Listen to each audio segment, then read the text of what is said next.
El día de hoy, que estén teniendo una buena semana también todos. em, y vamos a comenzar nuestro estudio ya. Comencemos nuestro estudio desde ya. La semana pasada estuvimos viendo la primera parte del capítulo 17, lo que comprende desde el versículo 1 hasta el versículo 15, hermano. Y estos versículos hablan de lo que ocurría en Tesalónica y en Berea, ¿ya? Sabemos que el apóstol Pablo, ¿no es cierto?, emprendió un viaje que, bueno, comienza el capítulo 17 mencionando que pasando por Anfípolis y por Apolonia, luego llegaron a Tesalónica, ¿ya? Y como es común en el apóstol Pablo, ¿no es cierto? Como hemos leído ya que frecuentemente por las ciudades que visita, ¿no es cierto? Él pasa por aquellos lugares siempre visitando las sinagogas, ¿ya? Y en Tesalónica no fue la excepción, ¿ya? En Tesalónica nos dice la escritura que visitó la sinagoga por 3 días de reposo seguidos, esto quiere decir por 3 semanas, ya tres sábados. Y allí, ¿no es cierto?, hablaba el Evangelio, ¿ya? Vimos esto la semana pasada, ¿no es cierto? El apóstol Pablo hablaba de la resurrección de los muertos, que el Señor Jesucristo es el Cristo, y decía la Escritura que era todo fundamentado con la palabra, ¿no es cierto? Exponiendo por medio de las Escrituras que era necesario que el Cristo padeciese. Exponía a través de las Escrituras que era necesario que el Cristo padeciese como el Señor Jesús padeció, ¿no es cierto? Y había mucha gente que creía lo que el apóstol Pablo predicaba, como ya hemos leído muchas veces en los capítulos que hemos ido leyendo semana tras semana, pero habían judíos que no creían y tenían celos. Y por medio de sus celos también ellos se empezaron a juntar con hombres ociosos y hombres malos para alborotar la ciudad y finalmente terminaron asaltando la casa de Jasón, ¿no es cierto? Aquel que había recibido a Pablo, solamente por el hecho también de haber recibido a Pablo, ¿ya? Producto de los problemas que hubieron allí en Tesalónica, luego los hermanos envían de noche a Pablo a la ciudad de Berea, ¿ya? A la ciudad de Berea. Y en la ciudad de Berea, la gente nos dice la escritura que allí era más noble que Tesalónica, ¿ya? Tenía un corazón más abierto porque decía que recibían bien la palabra, pero, sin embargo, cuando los judíos de Tesalónica supieron que estaban predicando en Berea, fueron allá y alborotaron a las multitudes, así que los hermanos enviaron a el apóstol Pablo hacia el mar y los que se encargaban de conducir a Pablo finalmente lo llevaron a Atenas. Eso es más o menos en el transcurso, como en línea temporal de lo que estuvimos viendo la semana pasada, ¿no es cierto? Eso es el transcurso. Finalmente, Pablo es llevado a Atenas y eso sería lo que vamos a ver esta semana. Algunos puntos que estuvimos viendo la semana pasada que nos parecieron interesantes. Uno es que, como vemos en estos versículos, como vemos en estos versículos, les voy a compartir, como vemos en estos versículos, decía que algunos creyeron y se juntaron con Pablo y con Silas, ¿no es cierto? Y de los griegos piadosos gran número y mujeres nobles no pocas, ¿no es cierto? Y acá nos dice que, eh, escudriñando, así que creyeron muchos de ellos y mujeres griegas de distinción y no pocos hombres. ¿Ya? Uno de los puntos que nos llamaba la atención de la semana pasada era que en verdad la palabra del Señor estaba llegando a todo tipo de personas, ¿ya?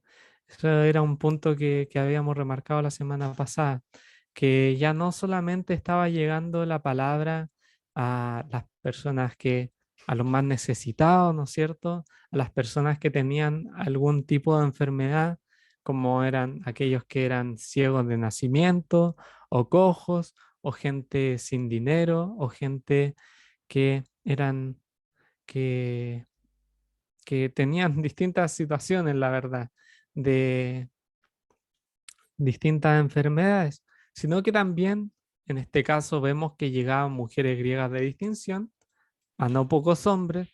También en la escritura vimos que llegó a Cornelio, ¿no es cierto?, la palabra, y así, a través del libro, ¿no es cierto?, cada vez se va abriendo más a distintas personas y realmente distintas personas eran capaces de creer en el Evangelio, ¿ya? No solamente, no solamente un tipo de persona necesariamente, ¿ya? Sino que a todos realmente los que el Señor ordenó para vida eterna, como hemos visto en algunos capítulos anteriores, y en este caso también algunas mujeres griegas de distinción, ¿ya? Algunas mujeres nobles. Y otro punto también es que el apóstol Pablo declaraba y exponía por medio de las escrituras, ¿no es cierto? Declaraba y exponía por medio de las escrituras acerca de estas cosas. Hablaba de la resurrección de los muertos, hablaba de que era necesario que el Cristo padeciese y finalmente mencionaba que era el Señor Jesús, aquel Cristo que ellos estaban esperando, ¿ya? Muchos puntos que estuvimos viendo. Al final el llamado y la voz de Dios es universal porque fueron llamados algunos griegos piadosos y mujeres nobles y el fin de todo, o sea, el objetivo es predicar a Cristo crucificado y ante eso está la respuesta, ¿no es cierto? Está la respuesta delante del Evangelio. El objetivo de Pablo era ese. El objetivo de la predicación de Pablo, el punto de su predicación, como el punto central era predicar acerca del Señor Jesucristo, ¿no es cierto? Del Señor Jesucristo. Y después se ve cómo responde la gente ante aquella predicación. Muy bien, hermano. Habiendo cerrado ya esta primera parte del capítulo 17, voy a comenzar a leer lo que sería Pablo en Atenas. Ya, Pablo en Atenas, esto es capítulo 17, versículo 16. Dice así la palabra del Señor. Mientras Pablo los esperaba en Atenas, su espíritu se enardecía, viendo la ciudad entregada en la idolatría. Así que discutía en la sinagoga con los judíos y piadosos, y en la plaza cada día con los que concurrían. Y algunos filósofos de los epicureos y de los estoicos disputaban con él, y unos decían, ¿qué querrá decir este palabrero? Y otros, parece que es predicador de nuevos dioses, porque les predicaba el evangelio de Jesús y de la resurrección. Y tomándole, le trajeron al Areópago, diciendo, ¿podremos saber qué es esta nueva enseñanza de que hablas? Pues traes a nuestros oídos cosas extrañas. Queremos pues saber qué quieres decir esto. Porque todos los atenienses y los extranjeros residentes allí en ninguna otra cosa se interesaban sino en decir o en oír algo nuevo. Entonces Pablo, puesto en pie en medio del Areópago, dijo, varones atenienses, en todo observo que sois muy religiosos, porque pasando y mirando vuestros santuarios, hallé también un altar en el cual estaba esta inscripción, al Dios no conocido, al que vosotros adoráis, pues sin conocerle es a quien yo os anuncio. El Dios que hizo el mundo y todas las cosas que en él hay, siendo Señor del cielo y de la tierra, no habita en templos hechos por manos humanas, ni es honrado por manos de hombres, como si necesitase de algo, pues Él es quien da a todos vida y aliento y todas las cosas. Y de una sangre ha hecho todo el linaje de los hombres, para que habiten sobre toda la faz de la tierra. Y le ha prefijado el orden de los tiempos y los límites de su habitación, para que busquen a Dios, si en alguna manera palpando pueden hallarle, aunque ciertamente no está lejos de cada uno de nosotros, porque en él vivimos y nos movemos y somos, como algunos de vuestros propios poetas también ha dicho, porque linaje suyo somos. Siendo pues linaje de Dios, no debemos pensar que la divinidad sea semejante a oro o plata o piedra, escultura de arte y de imaginación de hombres. Pero Dios, habiendo pasado por alto los tiempos de esta ignorancia, ahora manda a todos los hombres en todo lugar que se arrepientan, por cuanto ha establecido un día en el cual juzgará al mundo con justicia por aquel varón a quien designó, dando fe a todos con haberle levantado de los muertos. Pero cuando oyeron lo de la resurrección de los muertos, se burlaban. Unos se burlaban y otros decían, ya te oiremos acerca de esto otra vez. Y así Pablo salió de en medio de ellos. Mas algunos creyeron juntándose con él, entre los cuales estaba Dionisio, el Areopagita, una mujer llamada Damaris y otros con ellos. Que el Señor bendiga su palabra. Em, algunos, algunos puntos que me gustaría remarcar antes de darle la palabra a otro hermano. Primero que todo, cuando vemos, vemos que Pablo llega a Atenas, eh, vemos que él empieza a discutir en la sinagoga, ¿no es cierto? Y en las plazas cada día con los que concurrían, ¿ya? Vemos al apóstol Pablo que está muy inmerso, ¿no es cierto? En, obviamente, como hemos repetido en reiteradas ocasiones, en la predicación del Evangelio, ¿ya? Y en debatir, ¿no es cierto? Y discutir acerca de las escrituras y acerca de Dios, ¿no es cierto? Y algo que me parece muy interesante y que, bueno, a mí desde pequeño me enseñaban acerca estas civilizaciones, ¿no es cierto? De los griegos, de los atenienses. Y algo que es muy llamativo es que esta, esta como forma de ser quizás como curiosa, ¿no es cierto? Y que siempre se interesaban en oír algo nuevo, finalmente como que siempre estaban como que les interesaba cualquier cosa o cualquier persona que llegase con alguna enseñanza nueva. De hecho, de ahí también sabemos que lo- los griegos tenían una infinidad de dioses, ¿ya? Una infinidad de dioses eh, que podemos conocer sus nombres de algunos, ¿no es cierto? Podríamos hacer, no sé, podríamos empezar a pensar en una lista de los dioses griegos y cuáles eran sus cualidades, ¿no es cierto? Porque sabemos que la idolatría en los griegos era inmensa, ya era inmensa. Y ellos, como tenían tanta curiosidad, ¿no es cierto? Por cada persona que llegaba con alguna nueva enseñanza, ¿no es cierto? De ahí también habían muchos filósofos, ¿no es cierto? Em, y bueno, filósofos que han trascendido hasta ahora, hasta el siglo XXI, de allá mismo, de Grecia, ¿no es cierto? Em, Pablo entra a esta cultura, ¿ya? Entra a esta cultura y me llama la atención que el apóstol Pablo observa la ciudad, ¿no es cierto? Mientras va predicando, va observando los, los santuarios que tenían, ¿no es cierto? Y los altares que también tenían, ¿ya? Pablo empezó a observar, ¿no es cierto? A leer las inscripciones de los altares y se encuentra con este altar con una inscripción que decía al Dios no conocido. Y el apóstol Pablo, ¿no es cierto?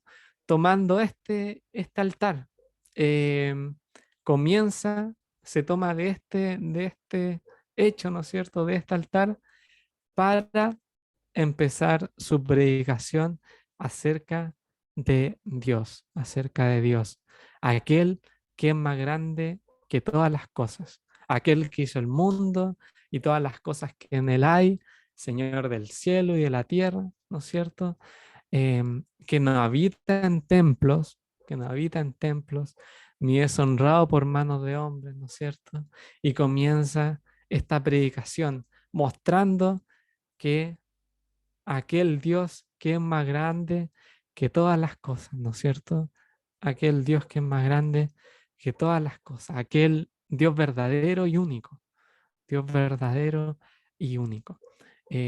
Muy llamativo como Pablo introduce la predicación.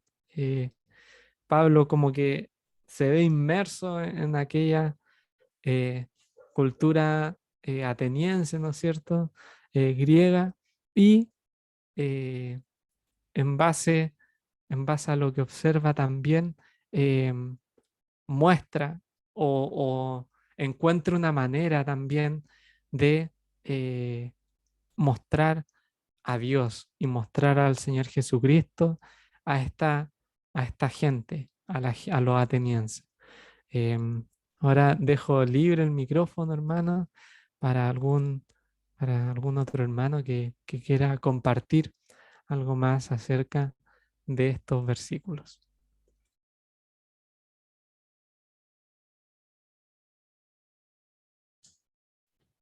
Me gustaría continuar agregando algunas cosas.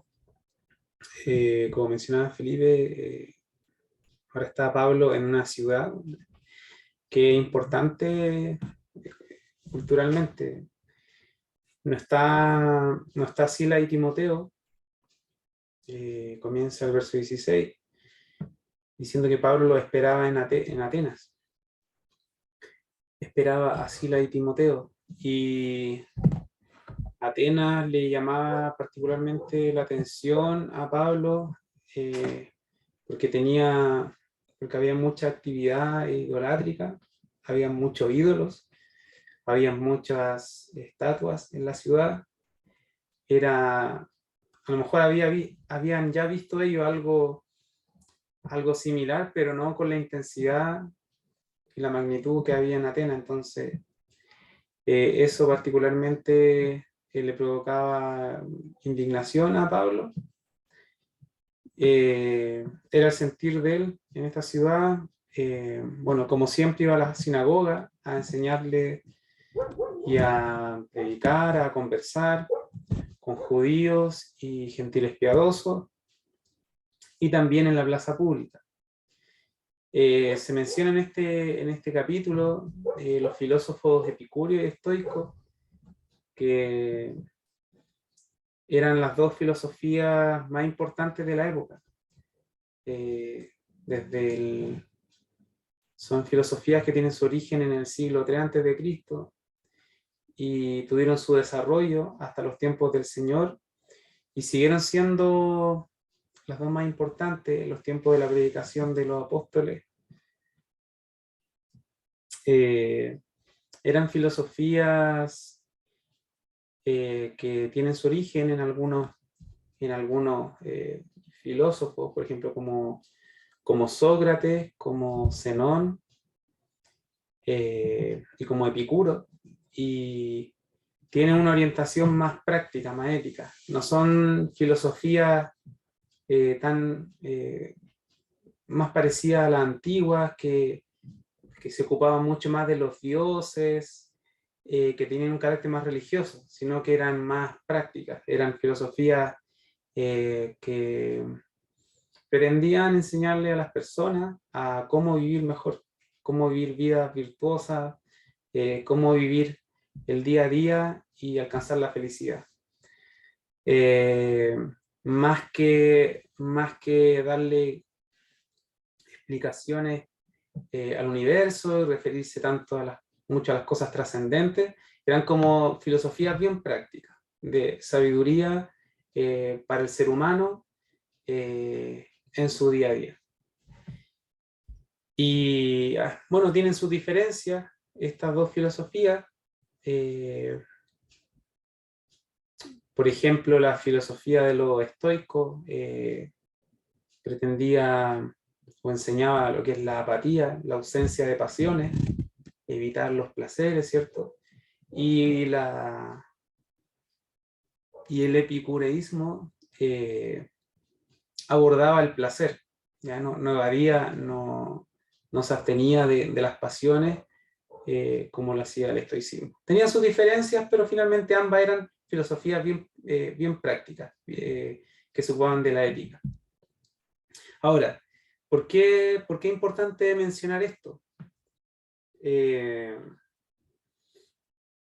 Pablo va a enseñarle a ellos, va a hablarles, y lo va a hacer en términos que estos filósofos van a tener que poner atención y entender. Entonces, bueno, están en un contexto donde la sabiduría es muy importante.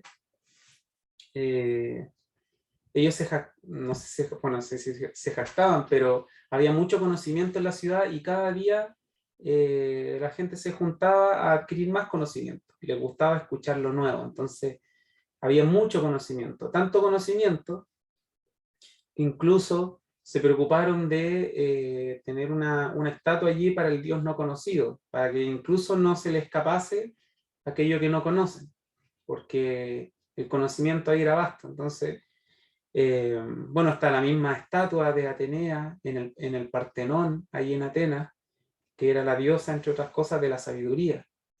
Entonces, el conocer es un tema importante ahí. Bueno, ellos quieren conocer también y le dan el espacio a Pablo, así como algunas veces a algunos predicadores o nosotros mismos nos pueden dar la oportunidad de exponer nuestra idea, de explicar algo acerca del Señor en un contexto de quien a lo mejor no conocen el Evangelio, no saben mucho, pero les interesa saber, digamos, por cultura general. Entonces, Pablo nos dice el verso 22 que de pie ante el concilio, o el Areópago, que estaba en un monte, la colina de Marte, comienza con este mensaje. Y a diferencia de los mensajes anteriores, este mensaje no va, por ejemplo, a partir con la historia de Israel. No va a hablar y dice, bueno, nosotros, que nuestros antepasados, nuestros padres fueron sacados de Egipto al desierto, no va a tratar la historia de Israel porque no está dirigido hacia judíos este mensaje. Está dirigido hacia griegos, hacia filósofos, ¿bien? Hacia personas que no tenían ni idea de la Torá, ni de los profetas, ni de la ley, ni de la historia de Israel. Entonces eso le plantea un desafío a Pablo de, bueno, ¿cómo le habla acerca del Señor a personas que no tienen referentes, que tienen, por así decirlo, una mezcla y una abundancia y una cantidad de conocimiento que a lo mejor incluso puede ser complejo y que no tienen ninguna idea de la escritura hebrea y piensan absolutamente de otra manera? Entonces él toma como cuña, ¿cierto? Inicia su discurso con su experiencia en Atenas. Dice, porque mientras caminaba sobre la gran cantidad de lugares sagrados, y uno de sus altares tenía la siguiente inscripción: a un Dios desconocido. Este Dios a quien ustedes rinden culto sin conocer es de quien yo les hablo. Y es una manera magistral, espectacular de comenzar la predicación. O sea, de a dónde uno se afirma en un contexto donde hay poca similitud entre mi mensaje y la cultura, y hay un punto en común. El Señor leyó la sabiduría en ese momento, y claro, Pablo está predicando un Dios que ellos no conocen. Es una verdad. Y ellos tenían la estatua allí a un Dios desconocido, o al Dios no conocido. Va a partir hablando de cosas que son familiares para ellos. Por ejemplo, que hay un orden en el universo que está regido por una deidad que es superior. Ellos lo más parecido a eso que tenían era Zeus, pero va declarando verdades. Por ejemplo, Dios que hizo el mundo y todo lo que hay en él. El Señor del cielo y la tierra no vive en templo hecho por manos humanas, no vive en templo hechos por hombres. Es decir, no, el Dios del cual yo les vengo a hablar no vive en el Partenón, no vive en ningún edificio que ustedes han construido, no vive allí. Expresa toda lo majestuoso que es Dios, y principalmente que no es Él el que proviene de nosotros, no es Él el que nace de nuestra imaginación y nuestra habilidad, sino que somos nosotros, todos seres humanos, raza humana, los que venimos de Él. Entonces dice, Él es quien da vida y aliento a todo y satisface cada necesidad. De un solo hombre creó todas las naciones de la tierra. El verso 27 dice, su propósito era que las naciones buscaran a Dios y quizás acercándose a tientas lo encontraran, aunque Él no está lejos de ninguno de nosotros. Y esto es importante porque los griegos creían en dioses que estaban muy lejos. Incluso dioses que eran indiferentes, dioses que tenían sus propios asuntos y que no actuaban en favor de la humanidad. Incluso a veces actuaban de manera caprichosa y en prejuicio de los hombres. Entonces, el apóstol le enseña que Dios no está lejos de ninguno de nosotros, que un Dios que se preocupa de nosotros, que está cerca. Y eso ya es algo distinto, eso tiene una frescura. Dice el 28, pues en Él vivimos, nos movemos y existimos, como dijeron algunos de sus propios poetas, nosotros somos su descendencia. Y aquí muchos concluyen que está hablando de un escritor justamente de los estoicos. ¿Sí? Un escritor estoico que es Cleantes. Y lo que pasa con Cleantes es que él escribió un himno que se llama el himno a Zeus. Y el himno a Zeus lo voy a compartir para que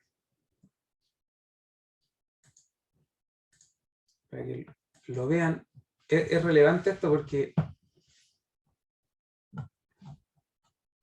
bueno, ese es el nombre, el himno a Zeus de Cleantes. Entonces lo que hace Pablo es que dice, bueno, voy a ir incluso más allá, de manera más profunda, y voy a citarles a sus propios escritores, a sus propios autores.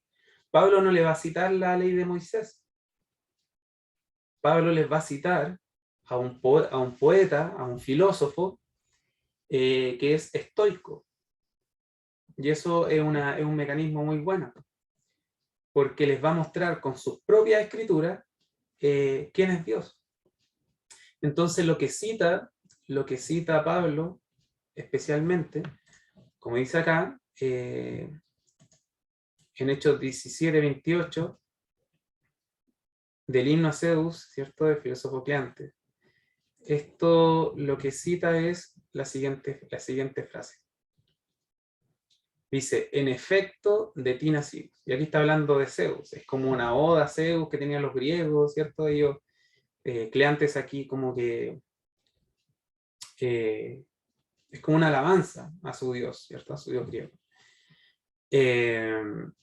Y esta parte, en efecto, de ti nacimos, o somos linaje tuyo, o somos descendencia tuya. Habiéndosenos asignado ser imágenes de Dios, únicos, etcétera, etcétera, etcétera. Y lo que pasa aquí en el pasaje, a ver si Felipe puede compartir de nuevo el pasaje de Hechos. Aquí dice el verso 26, y de una sangre ha hecho todo el linaje de los hombres. Verso 27, para que busquen a Dios y de alguna manera palpando pueden hallarlo. Versículo 28, porque en Él vivimos y nos movemos y somos, como algunos de vuestros propios poetas también han dicho, porque el linaje suyo somos. Y lo que se ha encontrado de los poetas o de los filósofos autores de los estoicos es esta frase, en que corresponde en su original en griego, es una cita de la oda o el himno a Zeus. Entonces, aquí hay algo importante, porque si somos linaje de Dios, entonces ¿por qué somos nosotros los que construimos dioses con nuestras manos, de oro, de madera, de piedra? Él le está diciendo. Entonces dice, no debemos pensar que la divinidad sea semejante a oro o plata o piedra o escultura de arte o de imaginación de hombres. Pero Dios, habiendo pasado los tiempos de esta ignorancia, es decir, se acabó el tiempo del no conocer o del Dios no conocido, ahora ustedes saben cuál es ese Dios no conocido, ahora manda a todos los hombres en todo lugar que se arrepientan.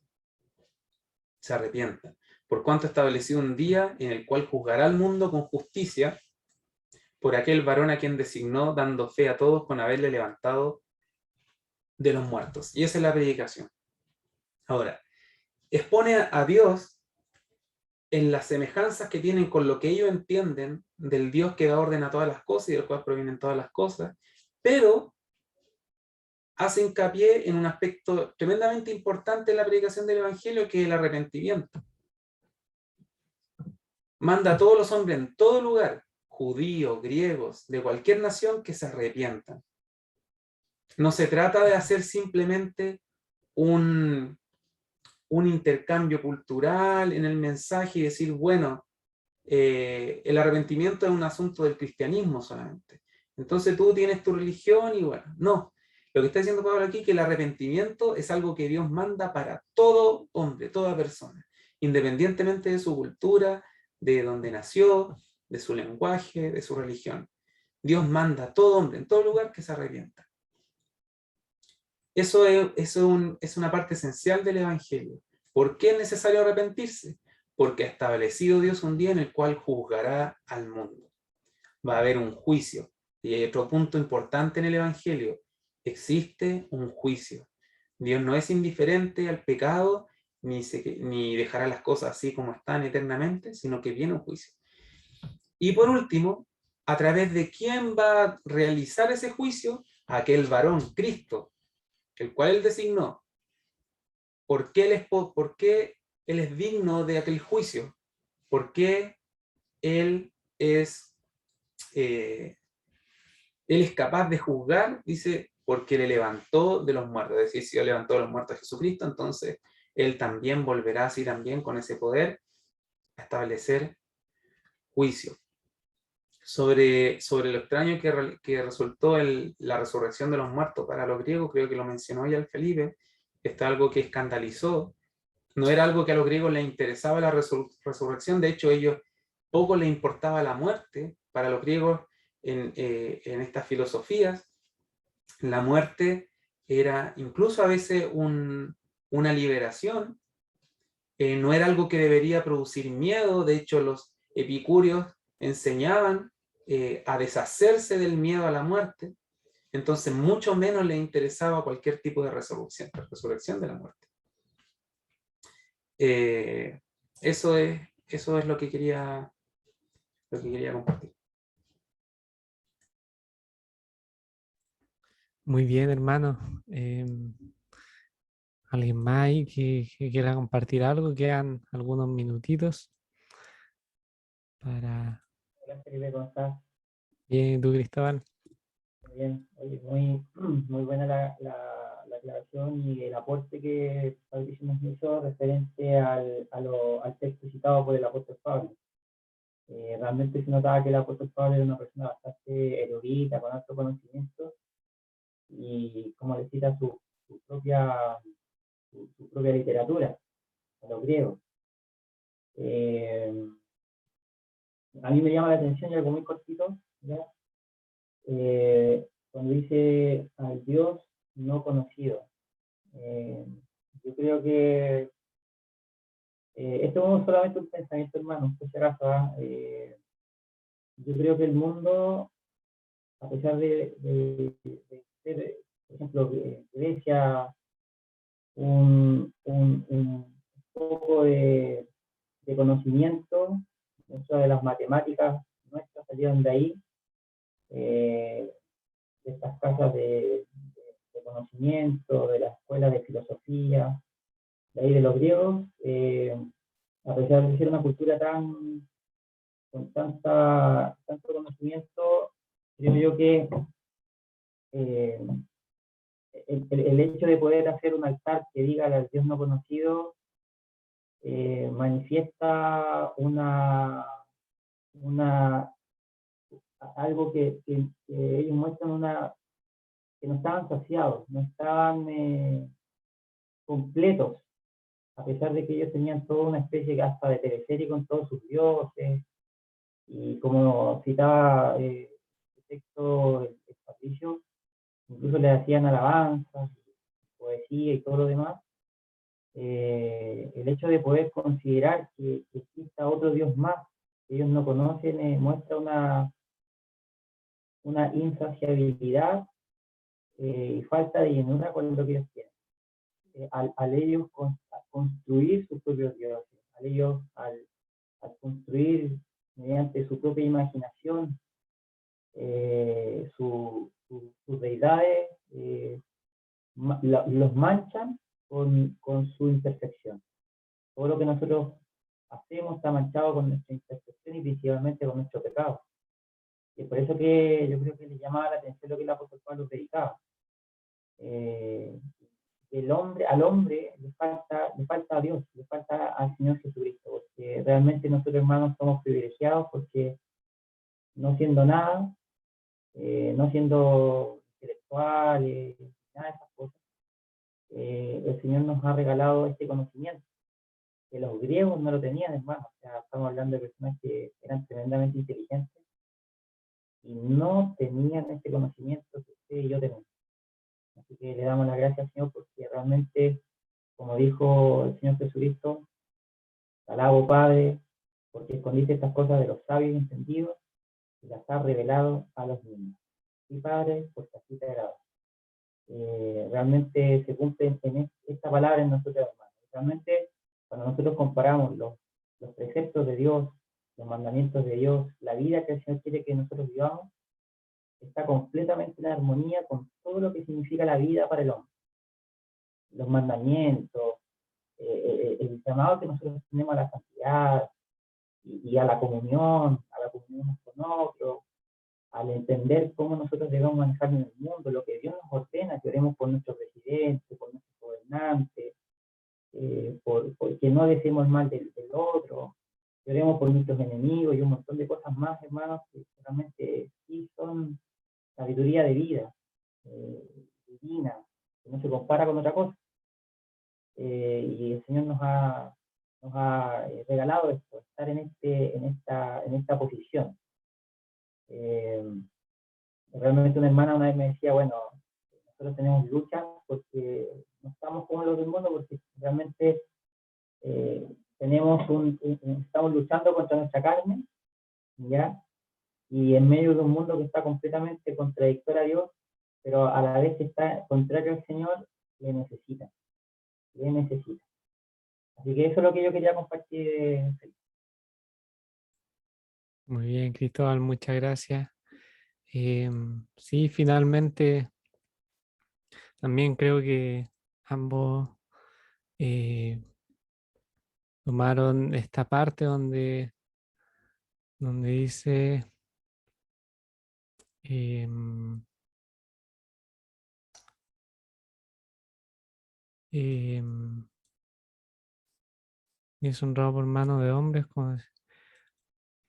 él es quien da a todos vida y aliento y todas las cosas. Em, Perdón, cuando, cuando menciona de que eh, él no ha sido creado por nosotros, sino que nosotros somos creados por el Señor. Me parece clave la forma en que el apóstol Pablo predicó realmente acerca de Dios en estos versículos. Creo que va a lo básico y, y lo básico es súper difícil de llegar. O sea, ir a lo básico es súper complicado, súper profundo. Realmente él pensó y dijo, ¿quién es realmente Dios? Bueno, Dios es el que hizo los cielos y la tierra. Dios es el que nos creó a nosotros. Dios es el que nos dio aliento de vida. Él no habita en los templos y etcétera. Así va mencionando quién es Dios. Finalmente nos dice, eh, ha establecido un día en el cual juzgará al mundo con justicia por aquel varón a quien designó, dando fe a todos con haberle levantado a los muertos. Finalmente, introduce también al Señor Jesucristo en su mensaje, hablando de Dios, quien envía a su Hijo, ¿no es cierto? Aquel Dios todopoderoso envía a su Hijo, eh, y va a haber un día en que el mundo será juzgado también. Introduce todo el mensaje de una manera espectacular el apóstol Pablo. Creo que es un aprendizaje en muchos sentidos también, incluyendo el cómo podemos hablar del Evangelio a las demás personas también. Eh, y es un gran desafío para nosotros también. Muy bien, hermano. Quisiera concluir la reunión el día de hoy ya. Nos pasamos un poquito, pero estuvo muy bueno. Muy bien. Quisiera preguntar, Patricio, ¿puedes dejar de grabar?